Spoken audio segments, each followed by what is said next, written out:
সবাইকে বৃত্তের খুঁটিনাটি অধ্যায়ের ১১তম পর্বে স্বাগত। এই পর্বে আমরা ১৭৪ থেকে ১৭৮ পৃষ্ঠা পর্যন্ত আলোচনা করব। তাহলে চলো শুরু করা যাক। ১৭৪ পৃষ্ঠায় এখানে কিছু রিং দেওয়া আছে।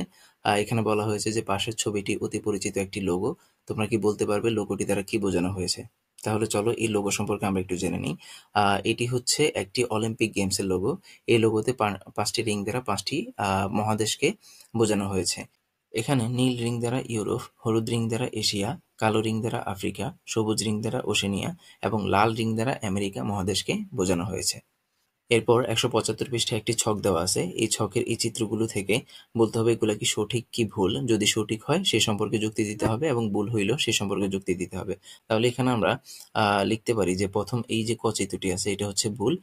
কেন? আমরা যুক্তি দিতে পারি যে বৃত্ত দুইটি পরস্পরকে স্পর্শ করেনি। এবং খ নং চিত্রটির ক্ষেত্রে আমরা বলতে পারি এটা সঠিক, কারণ হচ্ছে বৃত্ত দুইটি পরস্পরকে একটি সাধারণ বিন্দুতে বহিঃস্পর্শ করেছে। গ নং যে চিত্রটি আছে এটা ভুল হবে, কারণ এখানে বৃত্ত দুইটি পরস্পরকে একটি সাধারণ বিন্দুতে স্পর্শ না করে ছেদ করেছে। অর্থাৎ এখানে দেখো একটা বৃত্ত কিন্তু আরেকটা বৃত্তকে ছেদ করেছে। এবং সর্বশেষ যে চিত্রটি রয়েছে এই চিত্রের ক্ষেত্রে আমরা বলতে পারি এটা সঠিক, কারণ বৃত্ত দুইটি পরস্পরকে একটি সাধারণ বিন্দুতে অন্তঃস্পর্শ করেছে।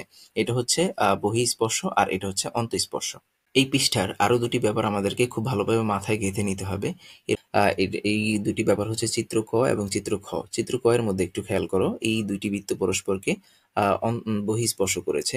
এখন আমি যদি ও থেকে ও প্রাইমের দূরত্ব বের করতে চাই তাহলে এখানে আমাকে ও এম এর সাথে এম ও প্রাইম যোগ করতে হবে। তাহলে আমি ও থেকে ও প্রাইম এর মধ্যবর্তী দূরত্ব পাবো।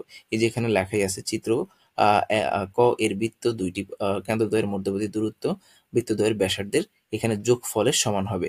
আবার খ নং চিত্রের মধ্যে যদি আমরা একটু খেয়াল করি, আমরা যদি ও থেকে ও প্রাইমের দূরত্ব বের করতে চাই তাহলে আমাকে প্রথমে ও থেকে মানে ও এম থেকে ও প্রাইম এম এর দূরত্ব বিয়োগ করতে হবে। তাহলে আমরা এইটুকু দূরত্ব পাবো। তাহলে এখানে আমরা লিখতে পারি চিত্র খ এ বৃত্ত দুইটির কেন্দ্রদ্বয়ের মধ্যবর্তী দূরত্ব বৃত্তদ্বয়ের ব্যাসার্ধের বিয়োগফলের সমান। অর্থাৎ আমাদেরকে এই দুইটি ব্যাপার খুব ভালোভাবে মাথায় রাখতে হবে। একটি হচ্ছে বৃত্তদ্বয়ের মধ্যবর্তী দূরত্ব বৃত্তদ্বয়ের ব্যাসার্ধের যোগফলের সমান। এটা হচ্ছে বহিঃস্পর্শ করার ক্ষেত্রে। আর অন্তঃস্পর্শ করার ক্ষেত্রে বৃত্তদ্বয়ের মধ্যবর্তী দূরত্ব হবে বৃত্তদ্বয়ের ব্যাসার্ধের বিয়োগফলের সমান।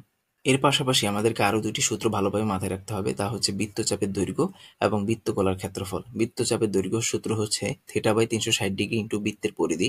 অর্থাৎ θ/360° বৃত্তের পরিধিকে আমরা 2πr দ্বারা প্রকাশ করি। তার মানে বৃত্তচাপের দৈর্ঘ্যের সূত্র হচ্ছে θ/360° ইন্টু 2πr একক। এখানে এই বৃত্তচাপের দৈর্ঘ্য বলতে কিন্তু এ থেকে বি এর দূরত্বকে বোঝাচ্ছে। এটাই হচ্ছে কিন্তু বৃত্তচাপের দৈর্ঘ্য। আর এর সাথে সাথে আমাদেরকে আরেকটা ব্যাপার খেয়াল রাখতে হবে, সেটা হচ্ছে বৃত্তকলার ক্ষেত্রফল। বৃত্তকলার ক্ষেত্রফলের সূত্র হচ্ছে θ/360° ইন্টু বৃত্তের ক্ষেত্রফল। যেহেতু ক্ষেত্রফল তাহলে বৃত্তের ক্ষেত্রফল গুণ হবে। এখানেও θ/360° আছে, এখানেও θ/360° আছে। এটার সাথে গুণ হবে বৃত্তের পরিধি, অর্থাৎ বৃত্তচাপের দৈর্ঘ্যের ক্ষেত্রে গুণ হবে বৃত্তের পরিধি।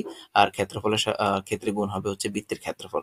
আর ক্ষেত্রফলের সূত্র হচ্ছে পাই/r স্কয়ার। তার মানে বৃত্তকলার ক্ষেত্রফলের সূত্র হচ্ছে θ/360° ইন্টু পাই/r স্কয়ার বর্গ একক। এই বৃত্তের ক্ষেত্রফল বলতে এখানে এই সম্পূর্ণ অর্থাৎ ও এ বি এই সম্পূর্ণ অংশের ক্ষেত্রফল নির্ণয়। এ সম্পর্কিত এখানে দুটি সমস্যাও রয়েছে। ১ নম্বর সমস্যাটি হচ্ছে একটি বৃত্তচাপের কেন্দ্রে ৩০° কোণ উৎপন্ন করে বৃত্তের ব্যাসার্ধ ১২ সেন্টিমিটার হলে চাপের দৈর্ঘ্য নির্ণয় করো।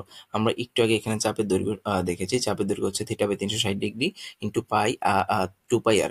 তাহলে এখানে আমরা যদি মানগুলো বসাই এই সূত্রের মধ্যে, দেওয়া আছে বৃত্তের ব্যাসার্ধ আর হচ্ছে ১২ সেন্টিমিটার এবং কেন্দ্র উৎপন্ন কোণ থিটা হচ্ছে ৩০°। এবার সূত্রের মধ্যে মানগুলো বসাইলেই এখানে পাই এর মান হবে 3.1416। এই মানগুলো বসাইয়ে ক্যালকুলেট করলে আমরা এখানে বৃত্তচাপের দৈর্ঘ্য পাবো 6.28 সেন্টিমিটার।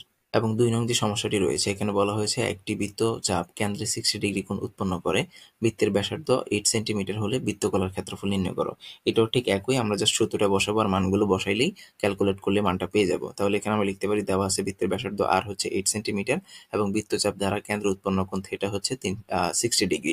সুতরাং বৃত্তকলার ক্ষেত্রফল θ/360° ইন্টু পায়ের স্কয়ার। এবার মানগুলো যদি বসাই, থিটা মানে হচ্ছে 30°, আর এর মান হচ্ছে এখানে 8 এবং পায়ের মান হচ্ছে 3.1416।